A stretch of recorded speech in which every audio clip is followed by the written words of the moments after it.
Carrier teacher Revathi மீனால் பேசுகிறேன். எல்லோரும் எப்படி இருக்கீங்க? இன்றைக்கி நம்ம டிஸ்கஸ் பண்ண போகிற டாபிக் வந்து பார்த்திங்கன்னா, ஒரு டீச்சர் எப்படி இருக்கணும். ஏன்னா இப்போ ஒரு நியூ அகடமிக் செஷன் ஸ்டார்ட் ஆயிடுச்சு. நியூ அகடமிக் செஷன் ஸ்டார்ட் ஆனதுலேருந்தே நம்மளோட வீடியோஸ் வந்து பார்த்திங்க அப்படின்னா, குழந்தைகளை என்ன மாதிரி கேர் பண்ணணும், பேரண்ட்ஸ் என்ன மாதிரி ஒரு நியூ அகடமிக் செஷனில் ஒரு குழந்தைய அனுப்பும் போது என்ன மாதிரிலாம் நடந்துக்கணும், இல்லை ஒரு ஸ்டூடெண்ட்ஸோட மைண்ட் செட் எப்படி இருக்கும், நம்ம இதே தான் பேசுவோம். பட் அங்கே ஒரு விஷயம் வந்து ரொம்ப இம்பார்ட்டண்டான ரோல் வந்து ப்ளே பண்ணுறாங்க. அவங்க யார் அப்படின்னு சொல்லி பார்த்தீங்கன்னா டீச்சர்ஸ், அப்படி தானே.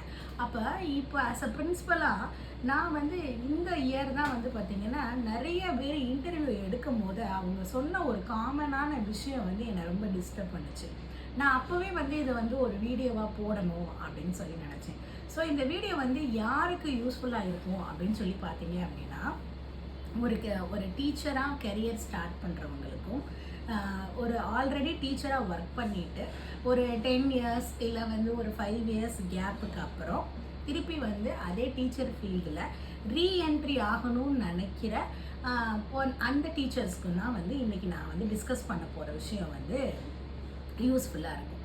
ஏன் நான் அப்படி சொல்கிறேன் அப்படின்னா, இப்போ நம்மக்கிட்ட வந்து ஒரு ரெஸ்யூம் கொடுக்குறாங்க, நம்மக்கிட்ட வந்து இன்டர்வியூக்கு வந்திருக்காங்க அப்படின்னா, நம்ம அவங்கக்கிட்ட ஃபஸ்ட் இதே என்ன கேட்போம், ஒரு செல்ஃப் இன்ட்ரடக்ஷன் தாண்டி, அதாவது நம்ம ஆஸ் அ பிரின்ஸிபலாக அந்த கேண்டிடேட் கிட்ட இருந்து என்ன வேர்டை வந்து அவங்க எக்ஸ்பெக்ட் பண்ணுவாங்க அப்படின்னா, நான் வந்து டீச்சிங்கில் வந்து நான் ரொம்ப பேஷனேட்டாக இருக்கேன், என்னோடய பேஷனே வந்து டீச்சிங், அதனால நான் இந்த ஃபீல்டை சூஸ் பண்ணேன் அப்படின்னு ஒரு கேண்டிடேட் வந்து ரிப்ளை பண்ணணும். அப்படின்ற மாதிரி தான் வந்து ஒரு பிரின்ஸிபலோ இல்லை மேனேஜ்மெண்ட் சம்மந்தப்பட்டவங்களோ இல்லை இன்டர்வியூ கமிட்டியில் இருக்கிறவங்களோ உங்ககிட்ட கொஸ்டின் கேட்பாங்க. ஆனால் இப்போ உள்ளவங்கெல்லாம் வந்து ரொம்ப ஜோவியலாக, அதாவது என்னென்னா அந்த ரொம்ப இன்ட்ராக்டிவாக கொண்டுட்டு போகிறாங்களாம். அதை எதுலேயும் ChatGPTயில் பார்த்தாங்களா இல்லை எந்த ஏஐயில் இந்த மாதிரிலாம் சொல்லுச்சுன்னு எனக்கு தெரியல.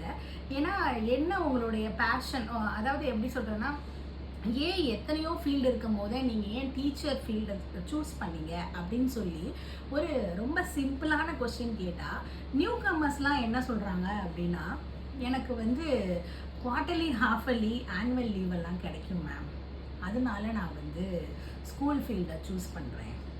இது வந்து எப்படி இருக்குது, இதை கேட்கும் போது உங்களுக்கு நீங்கள் எவ்வளோதான் வந்து நீங்கள் ரொம்ப எப்படி சொல்கிறதுனா, நீங்கள் டெமோ கிளாஸில் நீங்கள் என்ன தான் பெர்ஃபார்ம் பண்ணியிருந்தாலும் இந்த way which you have answer, நீங்கள் வந்து எப்படி ஒரு பதில் சொல்கிறீங்க, நீங்கள் என்ன சொல்கிறீங்க, அதை விட இன்னும் ஒரு படி மேலே போய் எனக்கு வந்து கவர்மெண்ட் ஹாலிடேஸ் அப்போ ஃபுல்லாக, அதாவது ஸ்கூலுனால் வந்து எனக்கு நம்பர் ஆஃப் ஹாலிடேஸ் அதிகமாக இருக்கும், கிளைமேட்டிக் கண்டிஷன்ஸ்லாம் வந்து சில நேரம் பப்ளிக் ஹாலிடே விடும் போது ஸ்கூலுக்கு தான் வந்து ஹாலிடேஸ் நிறையா விடுறாங்க மீன் கம்பேர் டு ஆஃபீஸஸோ இல்லை காலேஜஸோ. அதனால நான் வந்து அப்போ இருந்தே வந்து நான் யோசிச்சிட்டேன், நான் வந்து டீச்சருக்கு தான் நான் படிப்பேன், நான் பிஎட் முடிக்கணும் அப்படின்னு சொல்லி நான் முடிவு பண்ணி நான் இப்போ வந்து ஸ்கூலுக்கு வந்திருக்கேன்.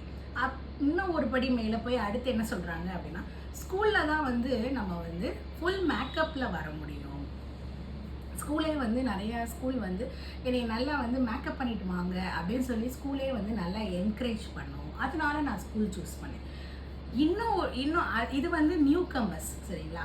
இந்த பிரேக் எடுத்து வராங்க பாருங்கள், இந்த 5 இயர்ஸ் 10 இயர்ஸ் பிரேக் எடுத்து வர்றவங்க கிட்ட நீங்கள் இத்தனை வருஷம் கழிச்சு நீங்கள் திருப்பி உங்களோட டீச்சிங் ஜாபுக்கு வந்திருக்கீங்க, உங்களை வந்து திருப்பியும் இதே ஃபீல்டை சூஸ் பண்ணுறதுக்கு என்ன காரணம் அப்படின்னு சொல்லி நம்ம கேட்டோம் அப்படின்னா, அவங்க இம்மீடியட்டாக என்ன பதில் சொல்கிறாங்க தெரியுமா, நான் வந்து இப்போ என்னோடய கடமையெல்லாம் முடிச்சிட்டேன், நான் வந்து இப்போ ரெஸ்ட்டில் இருக்கேன், நான் வந்து என் குழந்தைகளெல்லாம் நான் ஸ்கூலுக்கு அனுப்பிட்டேன், அதனால எனக்கு இப்போ பொழுதே போகலை, நான் என் குழந்தைக்கு சொல்லி கொடுத்து நான் வந்து டீச்சிங் இதில் நான் வந்து டச்சில் தான் இருந்தேன், அதனால என் ஹஸ்பண்ட் சொன்னார், நீ ஏன் இப்படி சும்மாவே இருக்கிறதுக்கு காலையில் நீ வந்து ஒரு 9 to 3 இல்லை 9 to 4 ஜாப் நீ போனேன்னா உனக்கு வந்து ஒரு சேலரி கிடைக்கும்ல, நீ உன்னோட பர்சனல் இதை பார்த்துக்கிறதுக்கு உனக்கு ஹெல்ப்ஃபுல்லாக இருக்கும்னு சொல்கிறாங்க, அதனால நான் வந்தேன் அப்படின்னு சொல்கிறாங்க.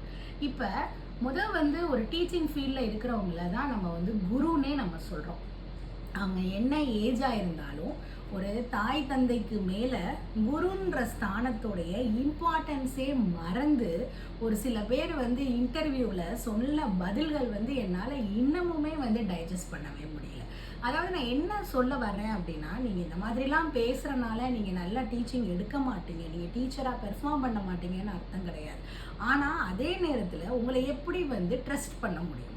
அதாவது இது வந்து உங்களுக்கு எப்படி சொல்ற ட்ரையல் அண்ட் எரர் மெத்தடெல்லாம் கிடையாது. இப்போ நம்ம வந்து ஒரு ஐடி இதில் நம்ம ஒர்க் பண்ணுறோம், ஒரு ப்ராஜெக்ட் கொடுக்குறோம், அதில் நீங்கள் சரியாக பெர்ஃபார்ம் பண்ணலைன்னா உடனே வந்து உங்களுக்கு வேறு ப்ராஜெக்ட் அசைன் பண்ணுவாங்க, இல்லை வேறு யாரோட அசிஸ்ட் பண்ண சொல்லுவாங்க, இல்லை நீங்கள் இந்த கம்பெனிக்கு ஃபிட் இல்லைன்னு அனுப்புவாங்க. பட் ஆனால் இப்போ நம்ம வந்து என்ன சொல்கிறது, ஸ்கூல் பிரின்ஸிபலாக உங்ககிட்ட நாங்கள் வந்து யாரை கொடுக்குறோம், ஒரு கிட்ஸில் இருந்து 12th வரைக்கும் நான் சொல்கிறேன், எல்லா ஸ்டூடெண்ட்ஸுமே என்னது ஒரு உயிர் உள்ள, அவங்களுக்கு நம்ம வந்து வழிகாட்டுற இடத்துல நம்ம இருக்கிற ஒருத்தவங்க கிட்ட அங்கே வந்து நம்ம வந்து நான் ஃப்ரீயாக இருக்கேன், என்னை நீங்கள் மேக்கப் பண்ண விடுறீங்க, எனக்கு லீவு கிடைக்குது, நான் அதனால இது 9 to 4 ஜாப்னு நினச்சி நான் வந்தேன், எனக்கு இப்போ அது வந்து கஷ்டமாக இருக்குது, எனக்கு இதாக இருக்குது அதாக இருக்குன்னு நீங்கள் முதவே இத்தனை கன்ஸ்ட்ரெயின் வச்சுருந்தீங்கன்னா நீங்கள் சூஸ் பண்ண வேண்டிய ஜாப் வந்து டீச்சிங் கிடையாது. அதை தான் இந்த இடத்துல நான் வந்து உங்களுக்கு ரொம்ப வந்து ஆணித்தனமாக பதிய வைக்கணும் அப்படின்னு சொல்லி நினைக்கிறேன். ஏன்னா இது வந்து டீச்சிங்கில் வந்து ஒரு பேஷன் கண்டிப்பாக இருக்கணும். ஏன்னா எல்லா இடங்களுக்குமே எல்லா டீச்சர்ஸ்க்குமே வந்து கவர்மெண்ட் சேலரி கிடைக்கும், இல்லை கவர்மெண்ட் எய்டட் சேலரி கிடைக்கும் அப்படிலாம் நம்மளால சொல்ல முடியாது. So most of the teachers அவங்க ப்ரைவேட், அதாவது அவங்களுக்கு ஒரு பாத் கிடைக்கிற வரைக்கும் ப்ரைவேட் ஸ்கூல் டீச்சர்ஸாக இருப்பாங்க. எல்லா ப்ரைவேட் ஸ்கூல் டீச்சர்ஸும் உங்களுக்கு அதிகமான சம்பளம் வாங்குறாங்களா அப்படின்னு கேட்டால் அகைன் அங்கேயும் ஒரு கொஸ்டின் மார்க் இருக்குது. அப்போது எனக்கு ஏற்ற சேலரிக்கு ஏற்ற, அதாவது நான் இந்த சேலரி தான் வாங்குறேன், நான் இவ்வளோ தான் பெர்ஃபார்ம் பண்ணுவேன் அப்படின்னு உங்களுக்கு ஒரு மைண்ட் செட் இருந்துச்சுன்னா நீங்கள் கண்டிப்பாக உங்களுடைய ஃபீல்டை சேஞ்ச் பண்ண வேண்டிய அவசியம். ஏன் அப்படின்னா இந்த இடத்துல நீங்கள் இன்னும் ஒரு 2 இயர்ஸ்லையோ 5 இயர்ஸ்லையோ நீங்கள் ஒரு எக்ஸாம் எழுதியோ, டெட் எக்ஸாம் எழுதியோ, இல்லை வேறு ஏதாவது கவர்மெண்ட் எக்ஸாம்ஸ் எழுதியோ நீங்கள் உங்களுடைய கெரியரை டெவலப் பண்ணிடலாம். நீங்கள் ஒரு கவர்மெண்ட் ஜாப்லேயோ இல்லை சீடெட் எழுதி சென்ட்ரல் கவர்மெண்ட் ஜாப்லேயோ நீங்கள் செட்டில் ஆகிடலாம். ஆனால் இந்த நிமிஷம் உங்கள் கையில் கொடுத்த ஸ்டூடெண்ட்ஸுடைய ஃப்யூச்சர் அது யார் கையில் இருக்குது? உங்கள் கையில் தானே இருக்குது. அப்போது எனக்கா ஒரு பேஷன் வரணும்ல. எனக்கு வந்து நான் வந்து எனக்கு டயர்டாக இருக்கலாம், எனக்கு உடம்பு சரியில்லாமல் இருக்கலாம், இல்லை என்னோடய ஃபேமிலி சிச்சுவேஷன் வேறு மாதிரி இருக்கலாம். பட் இருந்தால் கூட அதை எல்லாத்தையுமே என்ன பண்ணிட்டு வரணும், ஒரு குரு ஸ்தானத்தில் இருக்கிறவங்க என்டையராக என்ன பண்ணணும், ஸ்டூடெண்ட்டு முன்னாடி சிரிக்க தான் வேணும். அது இப்போ இருக்க ஜென்ரேஷன் எப்படி இருக்குது, அவங்கக்கிட்ட வந்து நீங்கள் அடிச்சோ அதட்டியோ ஒரு விஷயத்த கொண்டு வர முடியாது. இப்போ இருக்க ஜென்ரேஷன் உங்களுக்கே தெரியும், உங்கள் வீட்டில் உள்ள கிட்ஸை வச்சே உங்களுக்கு தெரியும். நீங்கள் உங்கள் வேலையை வந்து நான் ஃப்ரீயாக இருக்கேன் அதனால நான் வேலைக்கு வரேன், இவங்க சொன்னாங்க அவங்க சொன்னாங்க அதனால நான் வேலைக்கு வரேன் அப்படின்னா நீங்கள் கண்டிப்பாக நீங்கள் சூஸ் பண்ண வேண்டிய ஃபீல்டு வந்து டீச்சிங் ஃபீல்டு கிடையாது. ஸோ ஹியர் ஆஃப்டர் நீங்கள் ஏதாவது ஒரு இந்த மாதிரி சொல்கிறவங்கள நான் எங்கள் ஸ்கூலில் நான் எடுத்ததே கிடையாது. இது வந்து ஏன் அப்படின்னா ஒரு டெடிக்கேஷனே இல்லாமல் ஒரு ஜஸ்ட் லைக் தட்னு பதில் சொல்கிறவங்கள நீங்கள் என்ன தான் வந்து டெமோவில் பெர்ஃபார்ம் பண்ணாலும் அது வந்து எந்த அளவுக்கு ஃப்ரூட்ஃபுல்லாக இருக்கும் அப்படின்னு சொல்ல முடியாது. ஸோ அதனால நான் என்ன சொல்கிறேன் அப்படின்னா நீங்கள் ஃபர்தராக வேறு ஏதாவது இன்டர்வியூஸ்க்கு, வேறு ஏதாவது ஸ்கூலுக்கு இன்டர்வியூஸ்க்கு போகும்போது இந்த மாதிரி ஜஸ்ட் லைக் தட்னு பதில் சொல்லாமல் நீங்கள் ரொம்ப எப்படி சொல்கிறது அப்படின்னா, இப்போ நான் ஏன் இந்த பேஷன் நீங்கள் ஏன் இதை சூஸ் பண்ணீங்க அப்படின்னா, நான் வந்து என்னோட சின்ன வயசில் நீங்களே சொல்லுங்கள், உங்களுக்கு யாராவது ஒரு ரோல் மாடல் இருந்திருப்பாங்க, அந்த டீச்சரோட வந்து இன்னமுமே உங்களுக்கு அந்த இன்ஃப்ளூயன்ஸ் வந்து இருக்கும். எனக்கு இந்த சப்ஜெக்ட் பிடிச்சிச்சு அதனால நான் இதை சூஸ் பண்ணேன், எனக்கு வந்து 4 பேருக்கு நல்லது சொல்லித்தரணும்னு நான் நினைக்கிறேன், அதுக்கான பிளாட்ஃபார்மாக நான் இதை யூஸ் பண்ணணும்னு நான் நினைக்கிறேன், நான் இது ஒரு பேஷனாக செய்கிறேன் அப்படின்னு நீங்கள் எவ்வளோ ஒரு டெடிக்கேட்டடாக நீங்கள் பதில் சொல்கிறீங்களோ, உங்களுக்கு எக்ஸ்பீரியன்ஸ் இருக்கோ இல்லையோ அந்த ஸ்கூல் உங்களை ஈஸியாக ட்ரெயின் பண்ணிடுவாங்க. அன்லஸ் அன்டில் நீங்கள் ரெடின்னு அவங்களுக்கு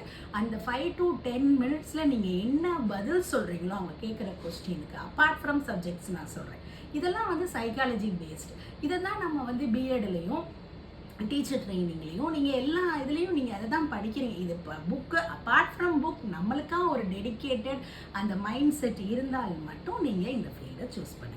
நாளைக்கு ஒரு நல்ல வீடியோவில் சந்திக்கலாம். தேங்க்யூ.